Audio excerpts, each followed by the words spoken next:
días. ¿Cómo están? Bien, bien, muy bien. Muchas gracias. Buenos días. Bueno, el día de hoy vamos a presentar primero quiénes quieren los precios con Iván Escalante, Procurador Federal del Consumidor. Después Ariadna Montiel para recordar que ya viene a partir de este viernes la inscripción de las mujeres de 60, 61 y 62 de Pensión Mujeres Bienestar y también la información de los apoyos del huracán Eric para Oaxaca y Guerrero. Después está Mario Delgado con nosotros y a distancia está Tania Rodríguez, la subsecretaria de Educación Media Superior. Vamos a presentar el programa de Bachillerato General, este programa integral para la educación media superior, que es a partir de este nuevo ciclo escolar, se incorpora ya a este nuevo sistema o nueva integración muy importante de la preparatoria, bachilleratos técnicos de nuestro país. Y cerramos la mañanera con Humanismo Mexicano con Diana. Bueno, iniciamos con Iván.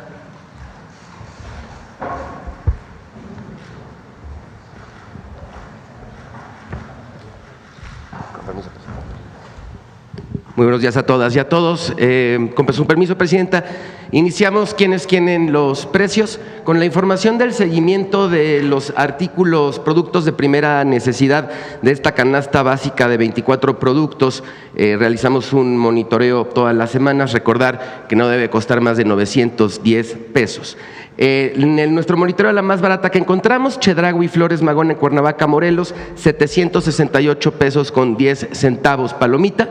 Y tenemos la más cara, Walmart Interlomas en Naucalpan, Estado de México, 948,80. Le vamos a poner un tache. Adelante. Bien, tenemos, como cada semana, hacemos un comparativo de ciudades. Alcaldía Miguel Hidalgo, Ciudad de México, la más barata, Bodega Aurrera Mariano Escobedo, 854,40 palomita. La más cara, Walmart Lomas, 945,90 tache. En Tijuana, Baja California, a precio capistrano, 785,40 palomita. Y Walmart Hipódromo, 898,20, también palomita por estar por debajo de los 910 pesos. Tuxtla Gutiérrez, Chiapas, 793,20, la más barata. En Chedraui, Tuxtla Cristal, palomita.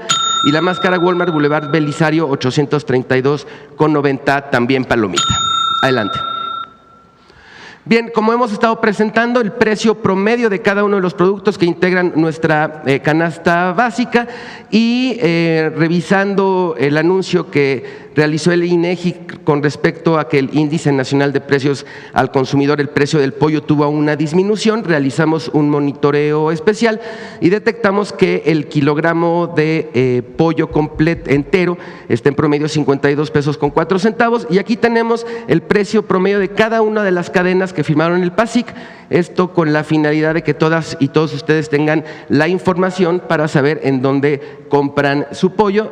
Va desde los 36 pesos hasta los 59,95. Adelante. Bien, en seguimiento a la Estrategia Nacional para promover la estabilización del precio de la gasolina, hemos estado también informando por cada una de las regiones. Este caso es la región noroeste. Tenemos los precios promedio en cada uno de los estados. Todas las marcas que participan en esta zona tienen el precio por debajo de los 24 pesos y al 25 de julio el precio promedio nacional del litro de gasolina regular continúa en 23 pesos con 55 centavos. Adelante. Nuestro monitoreo para identificar estaciones que venden a precios justos, esta de G500 Jubita en Iztapalapa, Ciudad de México, 23,15. Aquí la información en cada región y detectamos que en ningún caso de estas estaciones el margen de ganancia es superior a los 2 pesos. Adelante. pero sigue habiendo, palomita, pero sigue habiendo las que se siguen volando la barda con los precios, son las menos. Tenemos identificado esta Petro 7 en Saltillo, Coahuila, que vende el litro de gasolina 24,99, teniendo un margen de ganancia de 3 pesos con 50 centavos por cada litro de gasolina, y aquí en cada una la región es la más cara y por ello les vamos a dar a todas ellas un tache. Adelante. Bien, queremos hacerles un anuncio. El próximo sábado 16 de agosto vamos a realizar una feria de regreso a clase Profeco 2025 en Expo Reforma de 9 de la mañana a 8 de la noche. Vamos a tener más de 50 proveedores con descuentos de hasta el 50%, todo esto en apoyo de la economía de las familias. Vamos a tener varios sistemas de cobro, incluyendo, por ejemplo, Mi Beca para Empezar para las personas beneficiarias en la Ciudad de México. Van a poder pagar con su beca. Vamos a tener algunos servicios gratuitos y vamos a ofertar, los proveedores, papelería, libros, ropa escolar, mochilas, calzado, algunas asesorías y tecnologías domésticas. Y en todo el país va a haber una red en distintas fechas de ferias también, 41 ferias en todo el país, ofertando exactamente los mismos productos. Entonces, esta información es muy importante.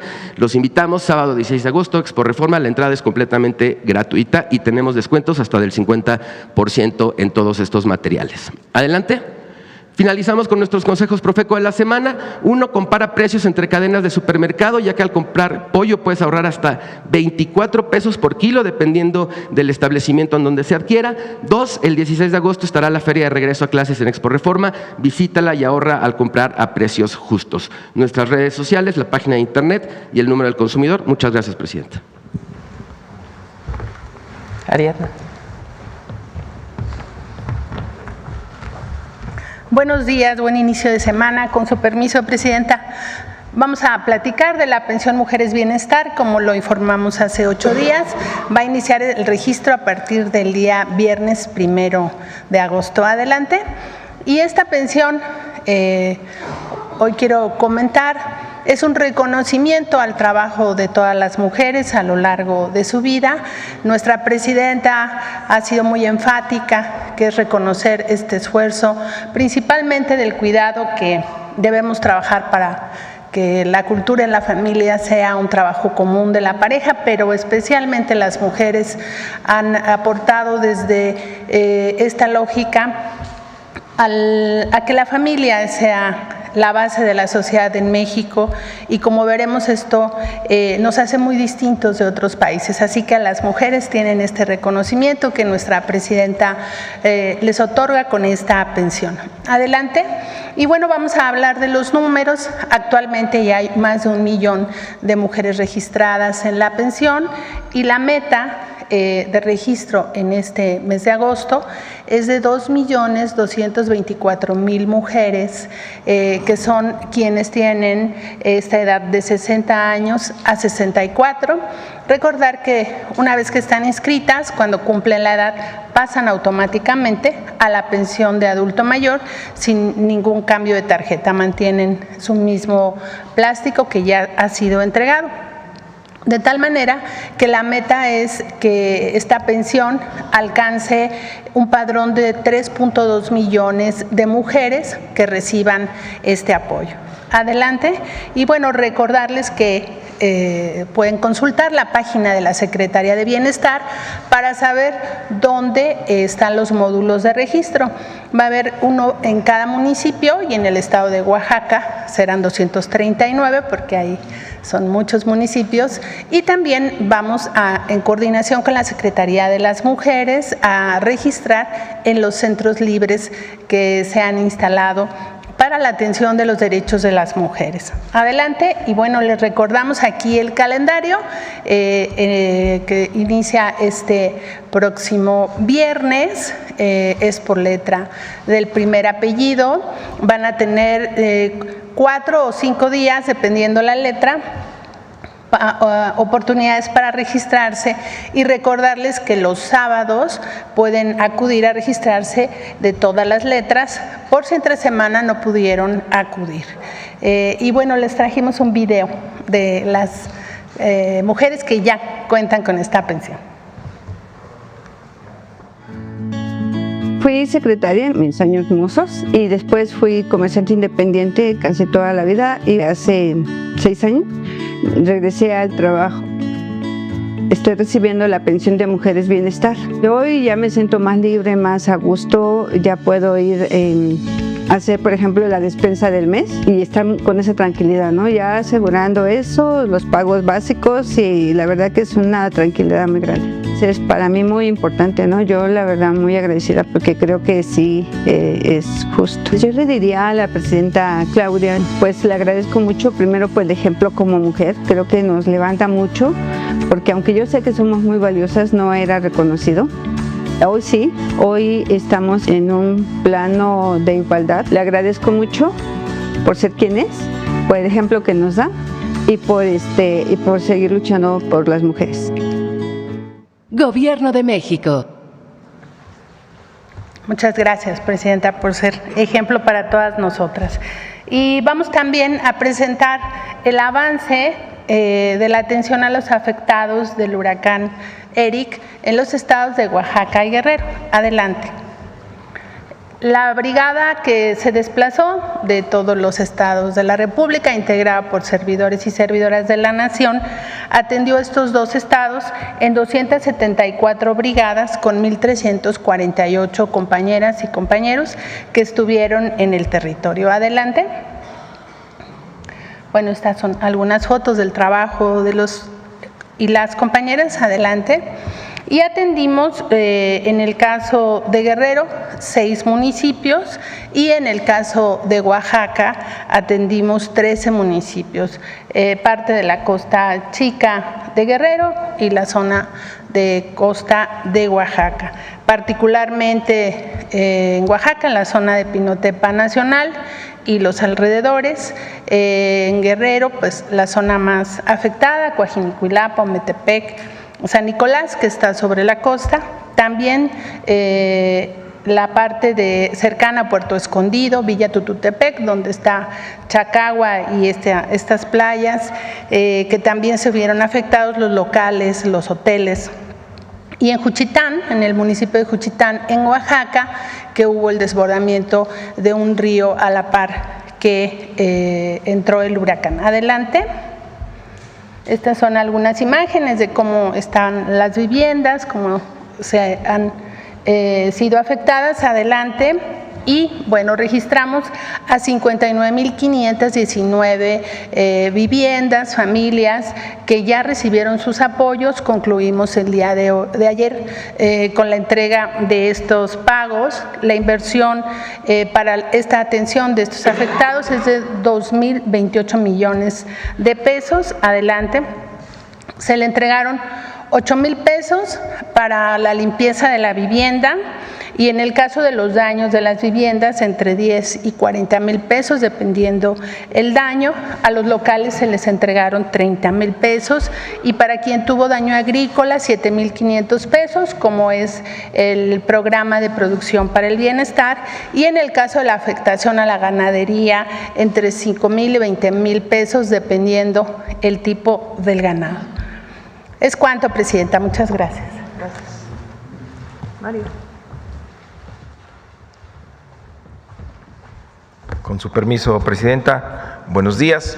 Vamos a presentar los avances que tenemos de la reforma profunda que nos instruyó la Presidenta a hacer en educación media superior. Durante muchos años se fueron creando distintos subsistemas, 32 subsistemas tenemos actualmente, que no se hablan entre ellos, que duplican la oferta educativa.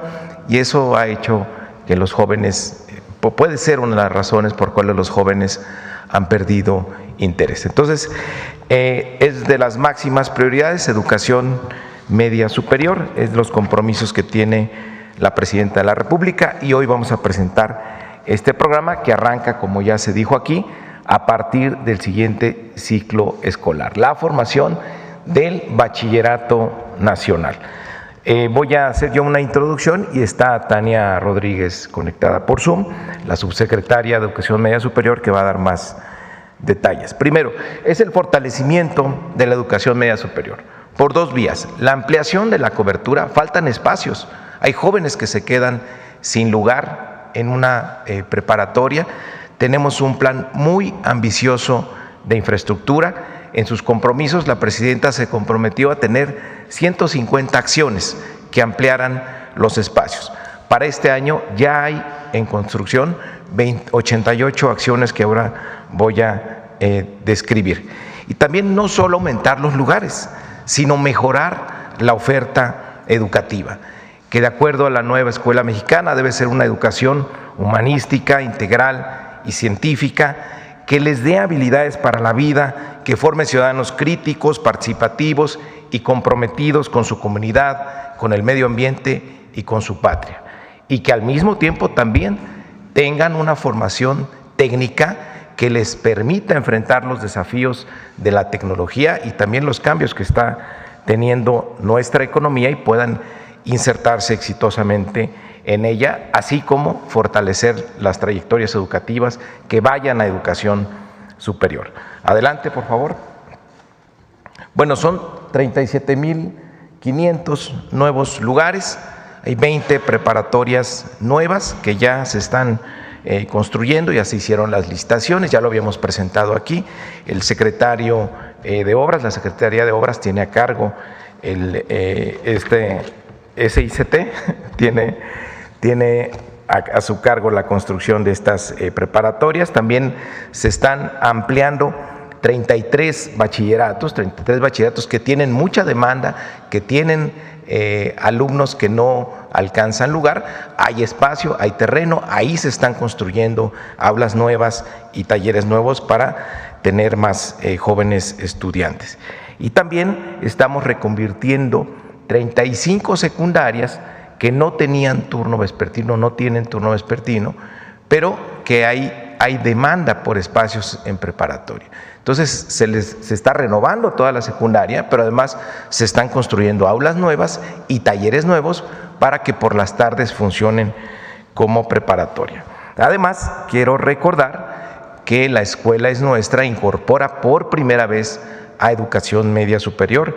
6.050 preparatorias van a recibir el programa de la Escuela es Nuestra con una inversión de 4.500 millones de pesos. Esto es la mitad de todos los planteles de educación media superior públicos en el país. Entonces, esto es ampliar los espacios. Lo segundo, mejorar la oferta. Ahí quiero pedirle a la subsecretaria Tania Rodríguez, que está en un evento en Morelia, que nos pueda dar esta explicación.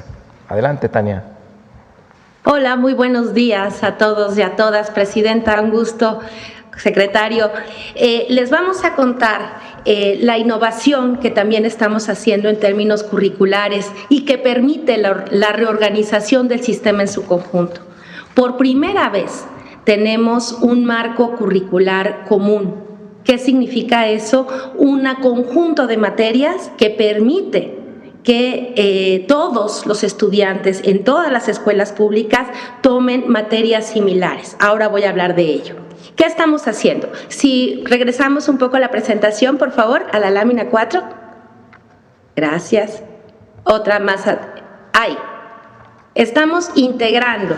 ¿Qué estamos revisando? El marco curricular común, que es esto que yo decía, todo el conjunto de materias que comparten las escuelas. Y por otro lado estamos revisando toda la formación técnica y tecnológica que también impartimos en el bachillerato. Ahora sí, la que sigue. Voy a explicar muy brevemente qué es el marco curricular común. El marco curricular común de la educación media superior es una apuesta por integrar un piso común de materias. ¿Qué materias? Las materias que nos dan los saberes para una formación integral. Una formación integral que permite la continuación de los estudios en la universidad y que en su caso también permite la incorporación de los egresados al mundo del trabajo. Este conjunto de materias le llamamos currículum fundamental y por supuesto son lengua y comunicación que permite afianzar las habilidades de comunicación, de expresión oral y escrita, el pensamiento matemático, conformar una cultura científica entre los jóvenes con ciencias naturales, laborales, experimentales y por supuesto una reflexión sobre la tecnología que se comparte también con una discusión nueva, importante en este momento de la historia, que es la formación en una cultura digital. De igual forma, y no menor, porque es un eje formativo sustantivo para una formación integral, está la formación en nuestra conciencia histórica, en la capacidad de pensar nuestro pasado y nuestro futuro desde el presente como actores, que los jóvenes sepan que son actores de la historia de nuestro país.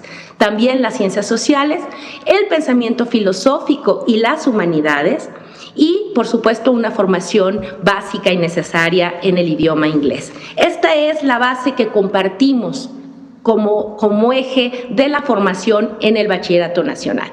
Por otra parte, tenemos un siguiente elemento curricular, es decir, otro conjunto de materias que hablan de lo que llamamos la formación laboral o el currículum laboral. Esta se va a distinguir en dos tipos de formación, con más horas, digamos, o con menos horas, con más materias y más complejidad o menos. Y de esta forma tendríamos una formación laboral básica o una formación laboral extendida, lo que daría, por tanto, las certificaciones de carreras técnicas y tecnológicas. La que sigue, por favor. De este modo, el Bachillerato Nacional ofrece dos grandes opciones formativas. Como muy bien dijo el secretario, durante mucho tiempo tuvimos muchos planes de estudio distintos, muchos certificados distintos y era muy difícil identificar qué tipo de formación decidían las y los jóvenes y sus familias. ¿Qué nos debería interesar? Bueno, con estos cambios curriculares hoy tenemos en realidad dos grandes opciones. El bachillerato general, que va a compartir el currículum fundamental, más un pequeño segmento de formación laboral básica. Y el bachillerato tecnológico, que va a compartir también este conjunto general de materias con competencias laborales extendidas. La que sigue, por favor. En cualquiera de los dos casos, y ustedes lo vieron en el segmento del mapa curricular que les presenté, hay una intención formativa integral. ¿Qué significa? Que además de la formación en matemáticas, español y en las formaciones profesionales que estamos actualizando, nos interesa que todos los jóvenes tengan una formación humanista, una conciencia histórica, un goce estético, que se interesen por leer literatura, que aprendan ciencia, que se entusiasmen por el conocimiento, y también que las escuelas sean comunidades de aprendizaje en vínculo con sus contextos. Esto es muy importante, a pesar, y esto es un principio de la nueva escuela mexicana, de que las materias son comunes. Hemos dejado espacios curriculares, es decir, un espacio de libertad, para que las escuelas, particularmente los maestros y las comunidades, decidan qué conocimientos adicionales necesitan. Esto se llama una educación contextualizada, una educación que recupera los contextos de donde vienen nuestros estudiantes para aprender con mejor sentido. Y por último, pensamos que la escuela es un espacio de formación de ciudadanía, donde aprendemos el ejercicio de la voz, donde aprendemos a respetar los derechos de los otros, donde construimos paz y donde construimos inclusión. La que sigue, por favor. De este modo, y este es un elemento muy importante, todas estas decisiones curriculares nos permiten integrar por primera vez lo que llamamos el Sistema Nacional de Bachillerato de la nueva escuela mexicana. Y en este sistema y esta forma de organizar los currículums, las materias, las cargas horarias, nos permiten otorgar dos tipos de certificados. El certificado de terminación de estudios del Bachillerato Nacional, único para todos los estudiantes, y un certificado de formación profesional, donde se va a destacar los distintos niveles de formación profesional que tengan los estudiantes. La que sigue, por favor. Voy a hablarles brevemente sobre todo el trabajo que estamos haciendo sobre este último elemento, sobre la actualización de la formación técnica y tecnológica. Primer gran asunto, nos estamos vinculando con las universidades. Segundo, estamos revisando los planes de estudio junto y en función de los sectores estratégicos del Plan México. Y tercero, estamos planeando la oferta educativa en función de las necesidades de los contextos de nuestro país y reconociendo particularmente el impulso de los polos de desarrollo. La que sigue. Esta es una noticia muy importante, que avanzamos hace unos meses, pero que hoy es una realidad. Y la presidenta lo ha dicho de una manera muy linda. Es el gran abrazo de las universidades, de nuestras grandes universidades nacionales, a la educación media superior. Vamos y estamos revisando junto con la UNAM, junto con el Politécnico, con la UAM y el Tecnológico, la certificación de todas nuestras carreras técnicas, tecnológicas y los programas de formación básica. Esto es muy importante porque estos certificados de los que yo les hablé, el certificado que vamos a entregar de formación técnica, el certificado de formación profesional, va a estar avalado por una de nuestras grandes universidades. Y esto es muy importante porque abre y tiende puentes tanto a la educación superior como fortalece también la salida al mercado laboral. La que sigue, por favor. Esta vinculación con los sectores estratégicos la hemos conformado a partir de un Consejo Educativo para la Transformación Productiva y la Innovación. ¿Qué estamos evaluando? Estamos evaluando las necesidades formativas del desarrollo con bienestar que la presidenta ha planteado. Desde ese lugar, la que sigue, por favor, estamos organizando y hemos organizado y lo seguiremos haciendo por cuantos sectores productivos sea necesario, una serie de foros de discusión donde nos encontramos las universidades, los bachilleratos y los sectores productivos para analizar qué necesidades formativas en este ámbito necesitamos. Así hemos tenido ya todos estos foros que vemos en la lámina: calzado, textil, aeroespacial, agroindustria, automotriz, farmacéutico, energía y semiconductores, y eso ha derivado también, y si me acompañan en la siguiente lámina, por favor, a la producción y a la invención en conjunto con los y las profesores de los sistemas y junto con las universidades también a nueva oferta educativa. De este modo, por ejemplo, en el ámbito de los semiconductores hemos construido salidas formativas técnicas para microelectrónica y inteligencia artificial, o en el ámbito aeroespacial a la robótica y a la automatización. Por supuesto, y en esta visión integral que tenemos, consideramos también muy importante toda la formación que los conocimientos sociales y humanísticos dan también al desarrollo social. Por eso estamos también proponiendo nuevas carreras sobre trabajo social, sobre desarrollo comunitario, sobre estudios de mercados y entornos sociales y sobre urbanismo y desarrollo sostenible.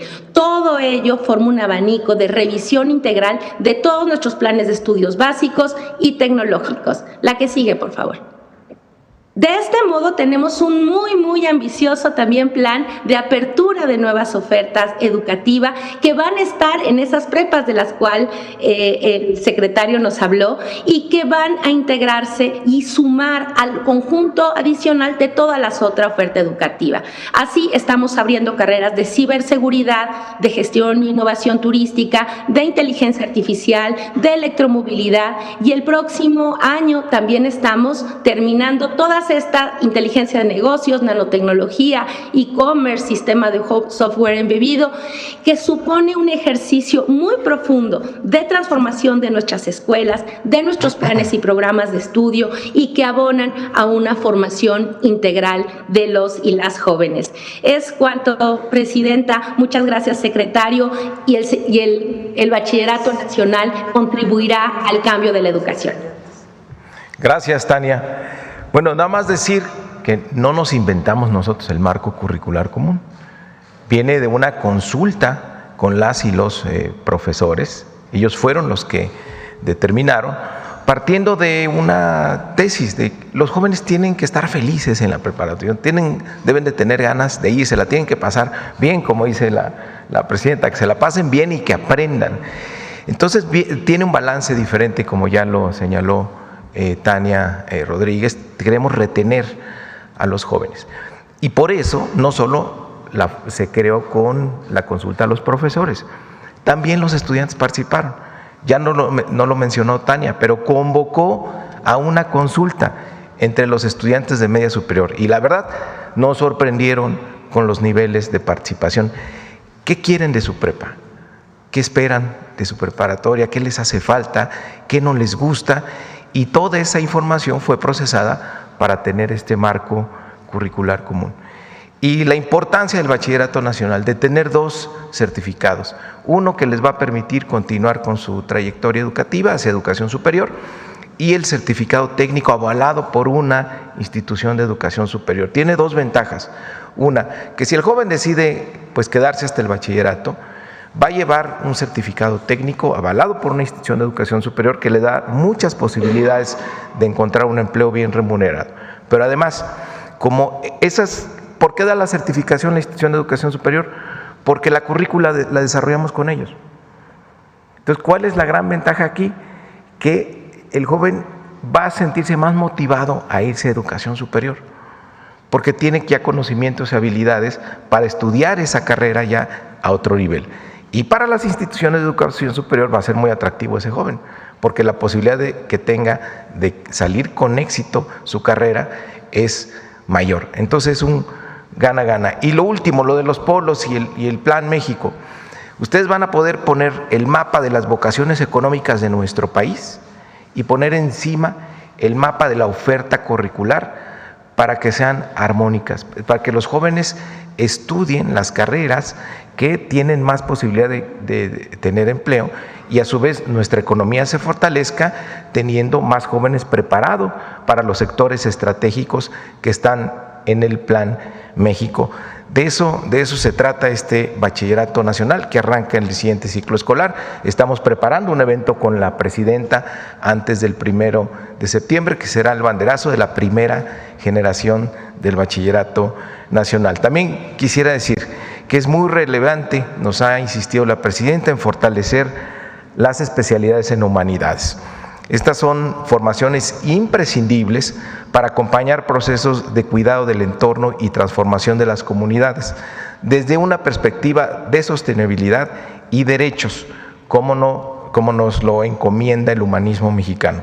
De esta manera se muestra la importancia de atender las formaciones vinculadas con los sectores emergentes estratégicos sin desconocer la dimensión social y cultural que promueve la nueva escuela mexicana. Esta postura es fundamental para reafirmar una oferta educativa integral que responda a las necesidades del presente sin perder nunca de vista el bienestar colectivo. Por último, quiero informarle, Presidenta, aprovechando que estamos por aquí, que estamos muy avanzados en los libros de texto gratuitos. Adelante, por favor. Le informo que tenemos ya distribuidos casi 140 millones de libros de texto.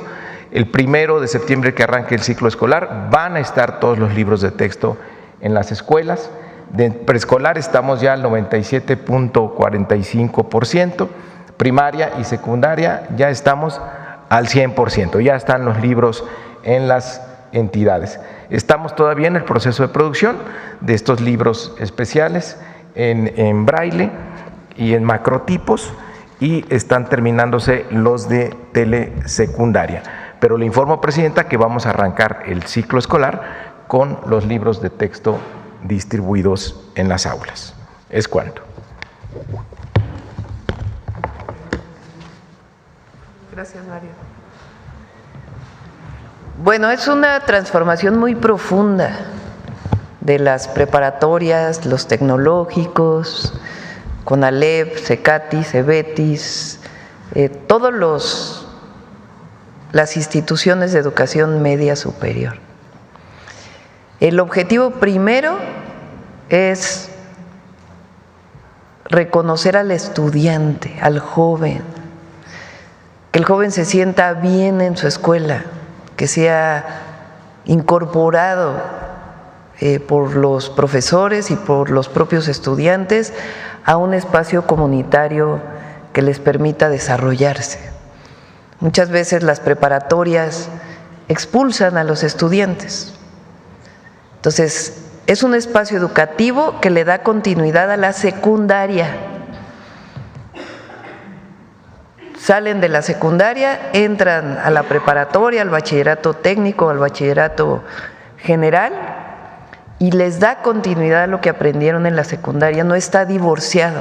Eso es muy importante, porque muchas veces se dice, qué mal preparado viene el estudiante que llegó a la preparatoria. Pues sí, es el mismo sistema educativo nacional. Entonces, es una continuidad de la secundaria al bachillerato. 2, está pensado en los estudiantes, que los estudiantes aprendan, pero que tengan un espacio de libertad, de conocimiento, de convivencia, de conciencia histórica, de reconocimiento colectivo y con sus comunidades. Y además, en términos educativos, el objetivo es que así como aprenden literatura, que les guste leer, que les guste escribir, que les gusten las matemáticas por la forma en que se enseña, también que tengan la posibilidad de tener un certificado de bachillerato general. Todos los estudiantes de preparatoria de educación media superior, a partir de ahora van a tener un certificado único, bachillerato nacional. Y además van a tener un certificado de sus conocimientos técnicos si así lo deciden. Entonces, todos van a tener el mismo certificado, aunque claro, si en una escuela se orienta al conocimiento de agroindustria, agropecuario o de cultivo sustentable, pues entonces tendrán su certificado de ello. En otro puede ser de semiconductores e inteligencia artificial. Entonces, este bachillerato nacional por primera vez reconoce a los estudiantes la importancia de aprender, pero también la importancia del joven y el momento que está viviendo en términos individuales y en términos de su contexto. Entonces, estamos muy entusiasmados por este proceso. Hubo foros con profesores, hubo foros con estudiantes y de ahí sale esta propuesta. Y además, no solo las instituciones nacionales de educación superior como la UNAM, el Politécnico, el Tecnológico Nacional de México, sino universidades estatales también están reconociendo a las instituciones de educación media superior. Entonces, una transformación profunda del bachillerato y es para el bien de los jóvenes. Queremos que los jóvenes se queden en la escuela, que les guste la escuela, que en vez de estar a los 15 años en la calle, que les guste la escuela, que tengan oportunidad de estudiar, porque al mismo tiempo se está ampliando la matrícula, para que el joven que salga de secundaria tenga la opción de inmediato de irse al bachillerato nacional. Entonces, eso inicia en este septiembre y vamos a seguir haciendo foros, evidentemente, con todo el magisterio de las instituciones de educación media superior, con los estudiantes y padres y madres de familia. Así, atrás que… Adelante. Micrófono aquí.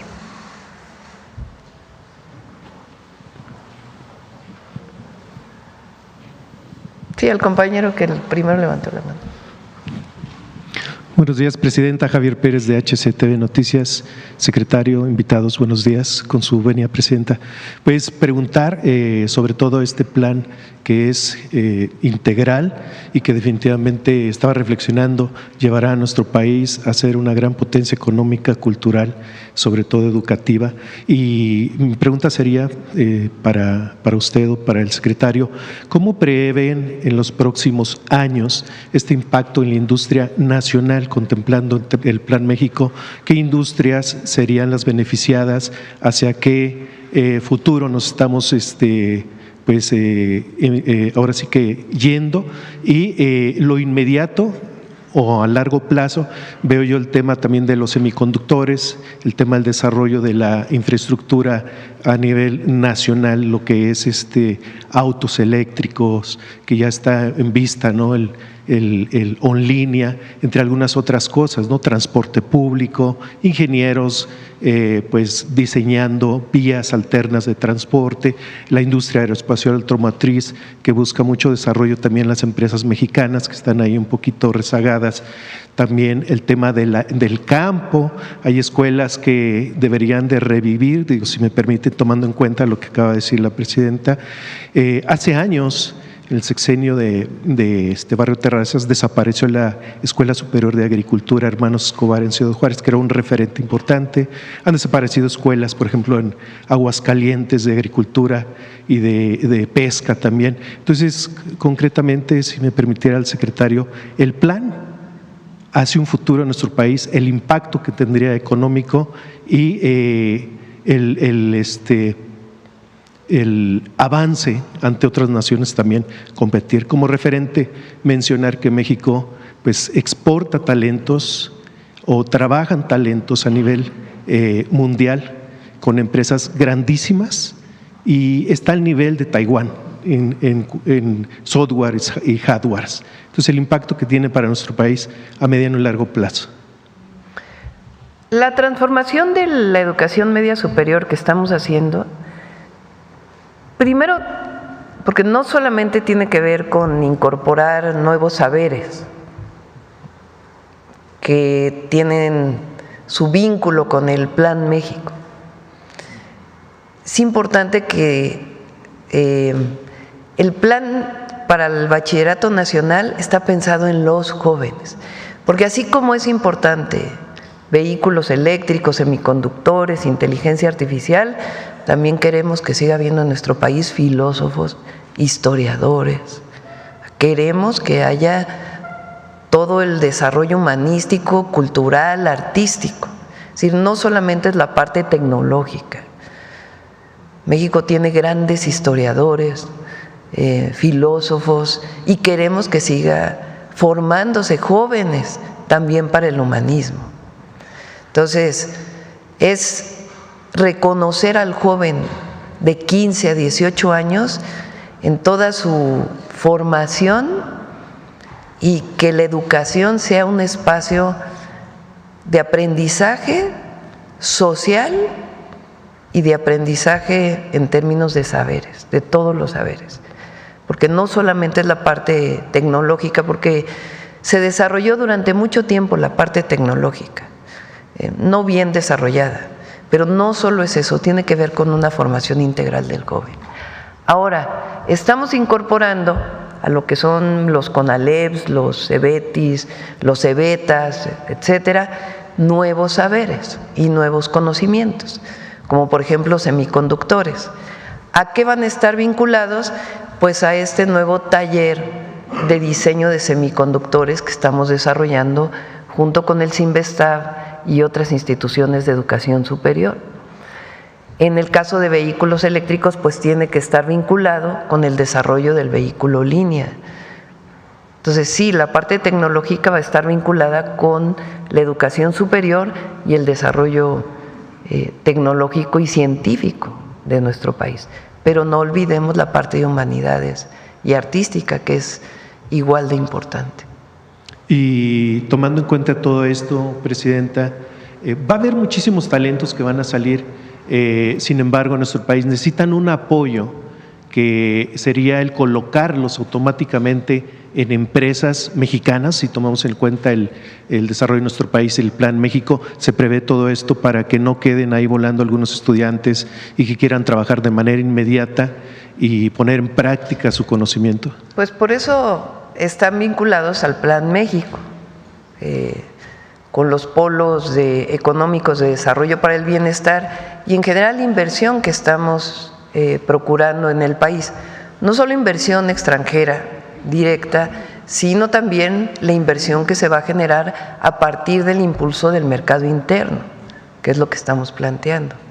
Entonces ahí, tanto con educación dual bien planteada, como con el desarrollo tecnológico, pues el objetivo es que estén vinculados para el desarrollo productivo del país. Entonces es una visión de largo plazo, no solo del sexenio.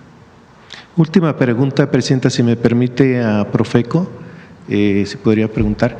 Desde el año pasado se dio a conocer en el Diario Oficial de la Federación que no se debería cobrar los pagos con tarjetas de débito o crédito algún impuesto o algún cobro, ya sea en una tiendita de conveniencia, en un centro comercial, en hotelerías, en cualquier lugar. Sin embargo, se sigue cobrando un costo extra al pasar la tarjeta, ya sea de débito o de crédito, en diferentes comercios. ¿Alguna opinión al respecto?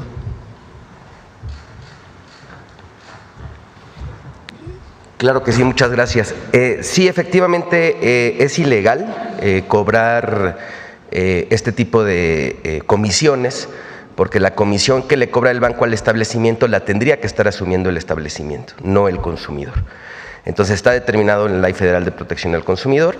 Hemos hecho actividades de vigilancia, de suspensión incluso a establecimientos que al momento de realizarles la verificación derivado de una queja estén haciendo estas prácticas, y les notificamos que para poderles retirar la sanción, el sello, tienen que regresar al sistema normal, es decir, no cobrar la comisión. Entonces, aquí aprovechar su pregunta, compañero, para hacer un llamado a las personas consumidoras que en el caso de que detecten este tipo de cosas, o que un establecimiento, por ejemplo un restaurante, les cobren la propina directo, o que no les entreguen alguna nota, factura, que nos lo hagan saber al teléfono del consumidor, a nuestras redes sociales, y nosotros los vamos a apoyar.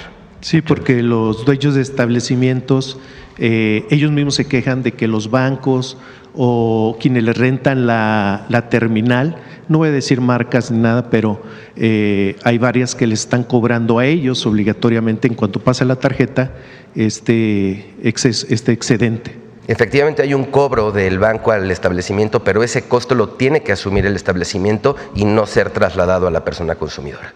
Muchas gracias. Muchas gracias, presidente. Del tema. A ver, alguien, aquí, ¿has preguntado? Buenos días, presidente. Buenos días, compañeros, secretarios. Buenos días. Julián Mazoy, de SDP Noticias. Presidenta, todavía faltan algunas semanas, no obstante ya se va a cumplir el aniversario de un año de que llegó una primera mujer presidenta a la presidencia de la República y su primer informe de gobierno, el 1 de septiembre. ¿Ya ha considerado si va a asistir presencialmente al Congreso? No es necesario. Vamos a hacer el informe, todavía no tenemos exactamente el lugar. Por supuesto, lo que sí es constitucional es llevar el informe al Congreso, lo llevará la Secretaría de Gobernación y haremos aparte nuestro informe que ya estamos preparando. Ese mismo día, presidenta, el 1 de septiembre tomará protesta la nueva Suprema Corte de Justicia. ¿Ha considerado si va a asistir al evento o todavía sigue pensándolo? Entiendo que va a ser en la tarde, sí, la toma de protesta de la nueva Corte, y en la mañana haríamos el informe. Entonces, pues depende si nos invitan, ¿verdad?, a la toma de protesta. Gracias, presidenta. Pero me da mucho gusto que el 1 de septiembre sea histórico por la nueva Corte. El día de ayer me parece que fue que una persona que fue Premio Nobel de Economía, Joseph Stiglitz, en un evento público se refirió muy positivamente a las políticas económicas que encabeza el gobierno de la presidenta Claudia Sheinbaum. Preguntarle su opinión al respecto de los comentarios del doctor Stiglitz. Sí, es Premio Nobel. Él critica mucho el neoliberalismo, tiene una visión distinta a la visión neoliberal, tiene también sus críticas a lo que está ocurriendo actualmente, y hubo un momento ahí en la pregunta porque el evento fue en Colombia, ¿no?, que se refirió a nosotros, y vamos a seguir dando ejemplo al mundo por nuestro modelo. Ayer lo decía en el evento de Tlalpan. La economía de México está bien porque tiene un modelo distinto. Se llama humanismo mexicano, se llama economía moral.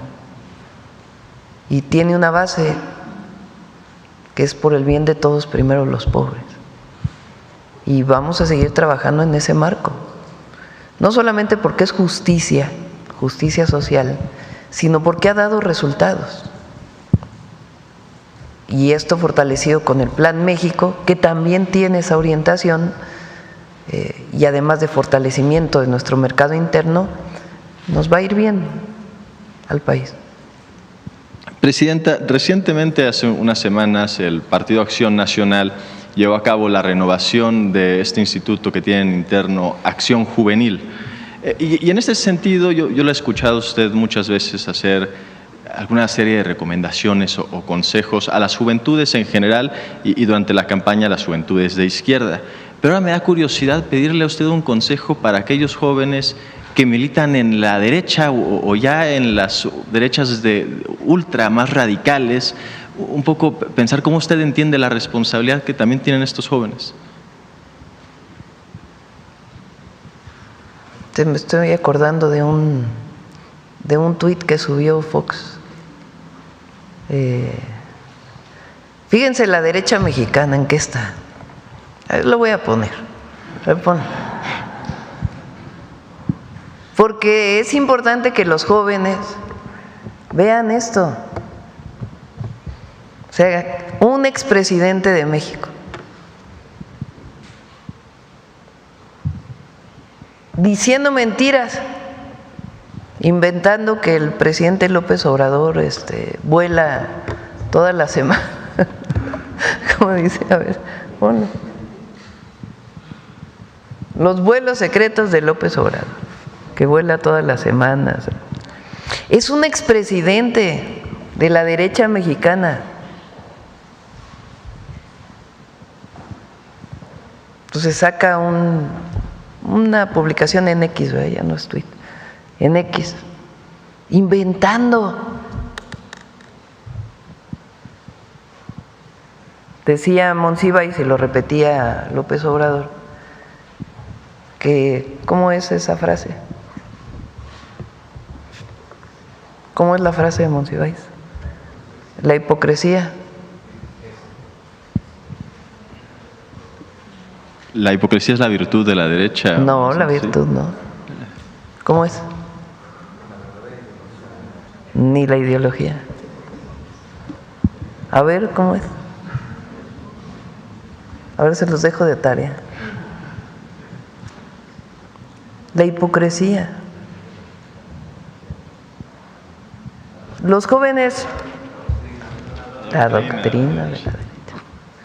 La hipocresía es la doctrina de la derecha, así decía Monsiváis. Esta visión que tenemos de la educación media superior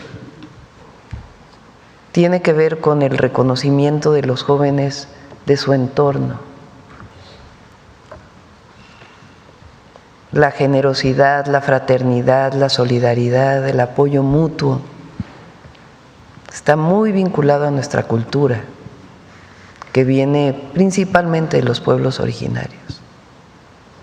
El ser consciente de la situación social es importantísimo para un joven. Por supuesto que el joven tiene deseos de superarse personalmente, pero nunca puede ser aplastando al otro,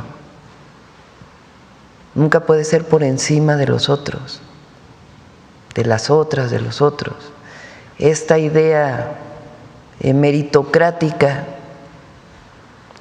que tiene que ver con sobresalir a costa de los demás, pues es la visión neoliberal. Esta idea de que el pobre es pobre porque no trabaja. Todo eso es lo que ha ido cambiando en México. Se recupera la visión solidaria, fraterna de la sociedad, de las y los mexicanos. Y eso es lo que queremos que perdure. Por supuesto, repito, que el esfuerzo individual, el reconocimiento propio y el trabajar todos los días, pues es indispensable. Pero es muy importante dar la mano al que se quedó atrás. En eso se sustenta la Cuarta Transformación y el humanismo mexicano. Y eso es algo especial que tiene México y que tenemos que tener ese orgullo, no de empujar al otro para poder sobresalir, sino al contrario, que la posición que tenemos nos permita caminar todos juntos. Esa es una visión que se está dando hoy en México y que le ha dado mucha dignidad a nuestro pueblo.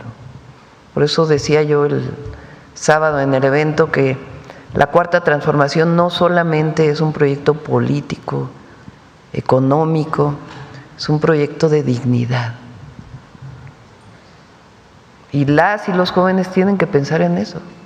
Por supuesto, en desarrollarse, pero en siempre voltear a ver a los demás.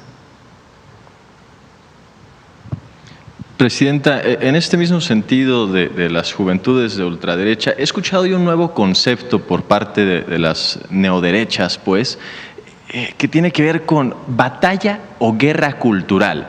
Lo manejan varios de los nuevos ideólogos que traen en la nueva línea narrativa que varios traen de ellos esto mismo, que hay que dar la batalla o la guerra cultural, que tiene que ver con, en lugar de hacer una nueva propuesta en materia económica o crítica de política pública, más bien empezar a hablar acerca de asuntos mucho más sociales. Vimos críticas, por ejemplo, muy fuertes por parte de estos neoderecha acerca de la celebración por los 700 años hace un par de días de la fundación de Teotihuacán, Tenochtitlán, discúlpeme.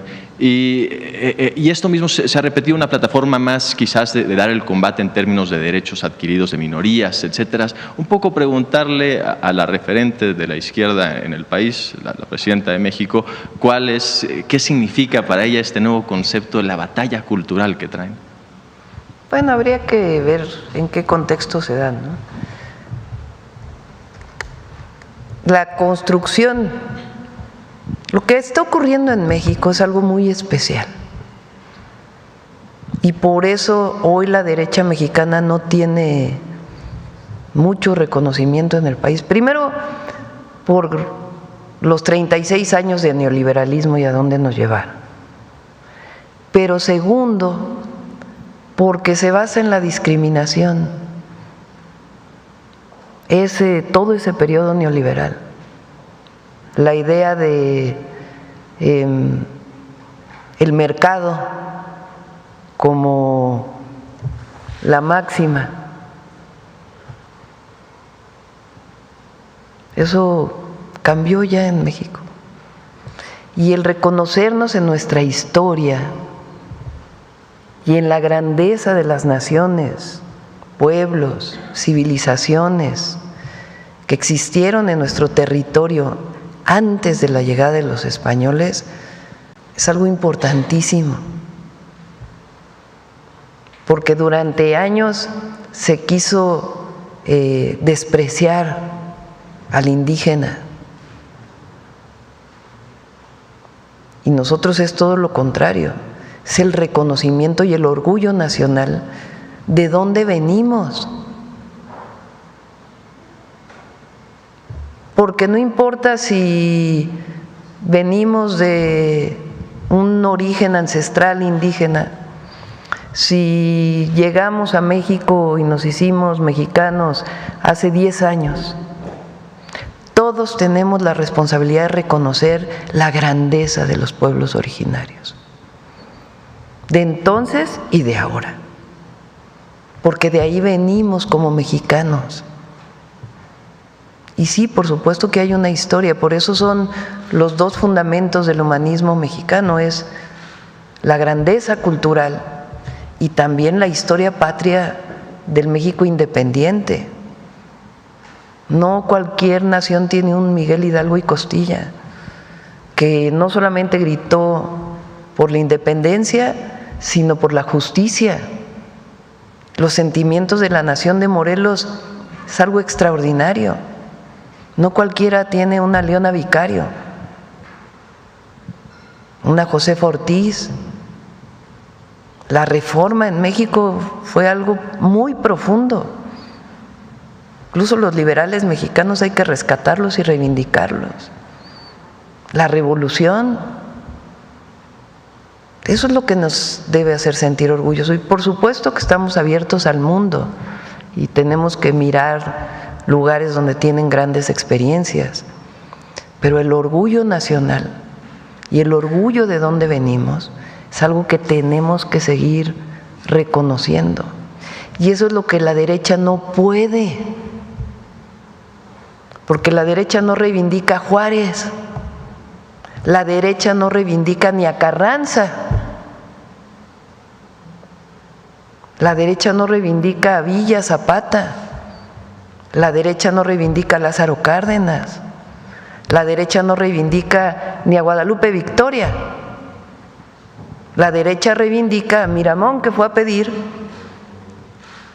que un emperador europeo viniera a gobernar México, o a Santana. Esa es la herencia de la derecha en México. Presidenta, si me permite una última pregunta. Con respecto a los resultados de seguridad, aquí se presentan cada 15 días y me parece que son indudables, pues hay resultados sólidos en materia de seguridad. No obstante, la encuesta nacional de seguridad pública urbana más reciente, la ENSU, a pesar de los resultados que se reportan aquí cada 15 días, mostró un ligero descenso en términos de la percepción. ¿Cómo balancear estas dos cosas? ¿Cómo entender que ambas cosas pueden coincidir en un mismo espacio? Estamos revisando la ENSU y los datos que presenta y sobre todo a qué delitos se refiere. Seguridad no viene de mañana en 15 para poder tener los datos consolidados del mes de julio, para poderlos informar, y ahí también vamos a revisar pues el tema de la ENSU. Gracias.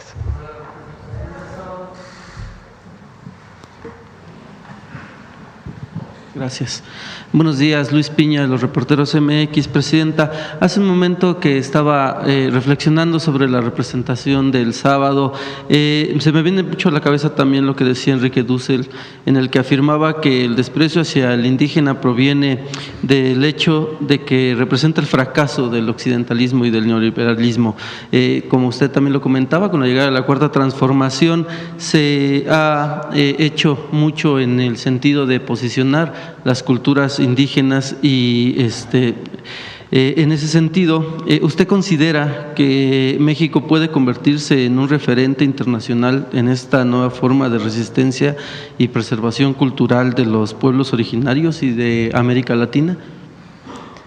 Pues es el reconocimiento de dónde viene la grandeza cultural de México. Y eso genera mucha dignidad y mucho orgullo. Esta visión colonial, porque es una visión colonial de las castas, de la colonia, pues permaneció durante muchos años y todavía algunos lo creen. Todavía hay mucha discriminación, racismo, clasismo. No existen, el otro día escuché, no sé quién lo dijo, no existen las razas en los seres humanos, porque no está reconocida la raza biológicamente. Son orígenes étnicos distintos, pero sí hay racismo. Y eso se tiene que erradicar, decía yo, no solamente por justicia, sino por necesidad. Es una obligación que no haya racismo en México. Y hay que estarlo mencionando y diciendo, porque todavía existe. Bueno, Lorenzo Córdoba, que ahora quiere que se saque de los libros de texto su dicho, a ver si lo tienes por ahí, vamos a repetirlo porque es muy importante. O sea, ¿cómo es posible que el presidente del Instituto Nacional Electoral en su momento se refiriera a personas que vienen de un pueblo indígena de la manera en que se refirió? Vamos a ponerlo porque de ahí viene el racismo y eso es lo que no queremos en México. No queremos que se siga promoviendo el racismo, el clasismo. A ver. No, más mames, cabrón, es que desde las dramáticas reuniones con los padres de Ayotzinapa hasta esto, cabrón, que, a ver, güey, había una, no mames, no voy a mentir, te lo voy a decir como hablaba ese cabrón, es que me decían, yo, jefe, gran nación chichimeca, vengo Guanajuato, no decir a ti, o diputados para nosotros, o yo no permitir tus elecciones.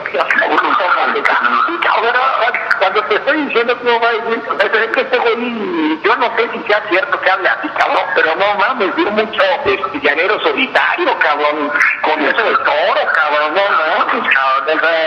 mames, no, faltó decir, que te faltó, que le faltó decir, yo, gran jefe de toro sentado, líder, gran nación chichimeca, no mames, cabrón, no mames. Y eso no es inteligencia artificial, porque entonces no había. Eso sí es día de veras. Y lo va a revisar la Corte y están proponiendo darle la razón. ¿Qué opina, Presidenta? Pues, que decida la Corte. Pero lo que nosotros tenemos que insistir, todos, porque esta es una responsabilidad de todos, y quien esté a favor de alguien que habla así, está violentando no solamente los derechos, sino la dignidad de las personas. Esta manera de reírse de la forma de hablar de una persona que viene de un pueblo originario, de un pueblo indígena, presidente del INE. Por cierto, ellos son los que dicen que somos autoritarios, ¿O que no es autoritaria esa forma de hablar? ¿O no, eso no? Nosotros tenemos que insistir todos los días que no puede haber racismo, y al contrario, que estamos orgullosos de dónde viene México. Las grandes naciones, las matemáticas de los mayas, la astronomía, pero también la cultura.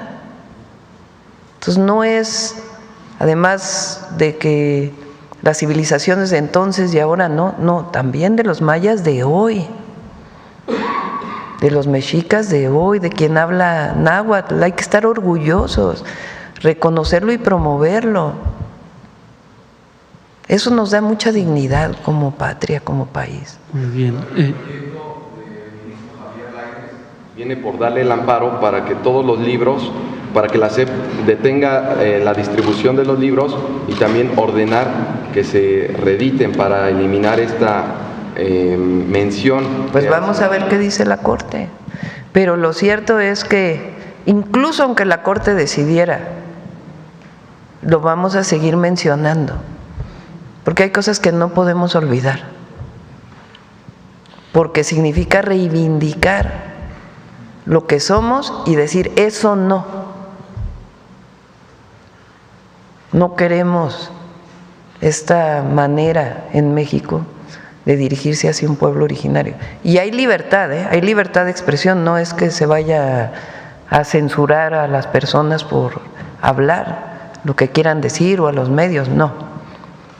Pero eso no quiere decir que desde aquí, desde cualquier punto y en las escuelas, reivindiquemos nuestra historia, el México profundo, de dónde venimos.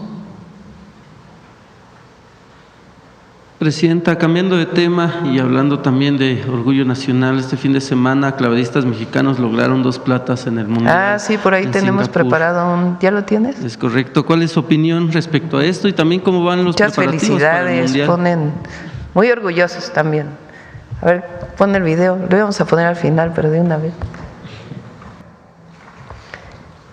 En el Mundial, un aplauso. Es el Mundial de Deportes Acuáticos, Singapur 2025. El equipo mexicano ha ganado 5 medallas, 4 de plata y 1 de bronce. 3 integrantes del ejército son parte del equipo mexicano: Gabriela Agúndez García, Osmar Olvera Ibarra y Randall Willars Valdés. Y Alejandra Estudillo pertenece a la Secretaría de Marina. Muchas felicidades. Y sobre el Mundial de Fútbol, Presidenta, ¿cómo van los preparativos? Ya lo vamos a presentar aquí.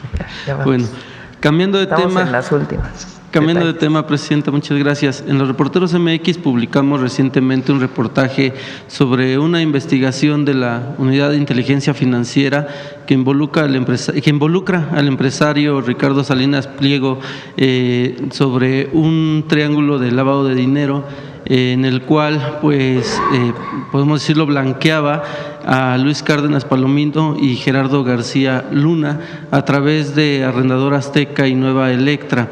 ¿Usted tendría un poco más de información acerca de esto y cuál es su opinión sobre estos presuntos vínculos entre el sector empresarial y estructuras del crimen organizado? Bueno, ya que lo informe la UIF cuando lo puede informar. Muy bien. Y por último, hoy igual presentamos pues un reportaje también sobre este vínculo de Ricardo Salinas Pliego y con el director del IMSS, Zoé Robledo, quien firmó un convenio con Fundación Azteca, el cual pues a través de estas orquestas se ha entregado dinero para que se realicen este tipo de ámbitos. ¿Tiene usted información sobre este convenio o de estar vigente solicitaría que se revise? Sí, mañana lo puede informar Zoé, que viene a… Bueno, muchas gracias. mañanera. Muchas gracias. Vamos. A ver, por acá. Gracias, Presidenta. Buenos días. Hatsiri Magallanes, de MBS Noticias. Preguntarle, hace unos días tuvo una reunión con el embajador de Estados Unidos aquí en México y algunos congresistas estadounidenses. ¿Nos podría informar si hubo algún acuerdo o hay algún avance para frenar pues esta imposición de aranceles por parte de Estados Unidos para este 1 de agosto? Bueno, los congresistas no participan pues en este proceso de diálogo que tenemos con el gobierno de Estados Unidos sobre los aranceles, pero nos pidió el embajador de Estados Unidos que lo recibiéramos. Son congresistas republicanos y una congresista demócrata, y lo recibimos, platicamos de la política de seguridad que tenemos, desde nuestra perspectiva los efectos que tienen los aranceles para la relación México-Estados Unidos. Hablamos temas, recientemente ellos aprobaron en el Congreso una ley relacionada con monedas digitales, vamos a ponerle así. Plantearon que lo pudiéramos analizar. No lo hemos analizado, pero el secretario de Hacienda estuvo presente en la reunión y planteó pues que se iba a analizar esta iniciativa de parte del Congreso. Y otros temas. Fue una reunión cordial. ¿Un buen escenario para poder frenar esta imposición de aranceles? Pues todavía esta semana, el viernes es 1 de agosto y todavía estamos en pláticas. Presidenta, también preguntarle, la American Society aquí en México… Esperamos obviamente un buen resultado de estas pláticas. Gracias. La American Society aquí en México ha manifestado su preocupación por parte de los empresarios estadounidenses porque comentan que el TEMEC tiene que ser renegociado más allá de revisado, porque México, dicen que México no ha cumplido con el TEMEC en materia de seguridad y en específico en el tema del fentanilo. ¿Qué opina al respecto? Pero eso no tiene que ver con el TEMEC. Es otro tema. Y como lo hemos dicho, estamos trabajando conjuntamente en temas de seguridad con Estados Unidos, sin injerencismo, sin intervencionismo, sin subordinación. Bajó en 50% el cruce de fentanilo de octubre a la fecha, de México a Estados Unidos, reconocido por las agencias estadounidenses. Y estamos trabajando conjuntamente, pero el TEMEC no tiene que ver con el fentanilo. Gracias, Presidenta. Podría preguntarle al secretario de Educación Pública, Mario Delgado, si nos podría comentar qué opina respecto a las críticas que ha habido por un viaje que realizó recientemente a Portugal.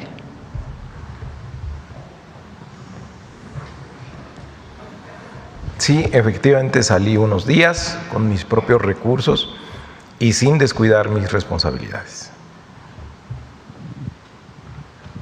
Gracias, presidente.